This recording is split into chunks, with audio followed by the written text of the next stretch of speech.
আল্লাহ, আমার হাতে বালিশ, তোমার কাছে দিলাম নালিশ, তুমি সেই বিচারটা করে নিও।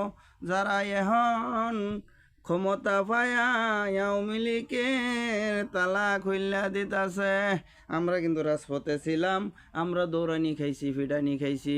যারা কিন্তু এখন বড় মানে হাইব্রিড নেতা হয়েছে, তারা কিন্তু রাজপথে ছিল না, তারা কিন্তু দেশেও ছিল না। এখন কিন্তু দেশে আইতেছে, কত ছাত্রদেরকে মারছে, তারা চোখকে নিজের চোখে দেখে নাই, আন্দোলনে অংশগ্রহণ করে নাই, কিন্তু তারা এখন আওয়ামী লীগের যারা অফিস খুললে দিতেছে, তারাই কিন্তু ফেসে পড়তাছে, তারারই কিন্তু ভবিষ্যৎ খারাপ। আমাদের নেতা জনাব তফাজ্জল হোসেন রনু ভাই আমাদেরকে নির্দেশনা দিয়েছেন আজকে তারাকান্ত উপজেলা আওয়ামী লীগের কার্যালয়ে আসার জন্য। তারাকান্দা পার্টি অফিস থেকে আগামী যত রাজনীতিক কর্মকাণ্ড আছে আমরা পরিচালনা করব।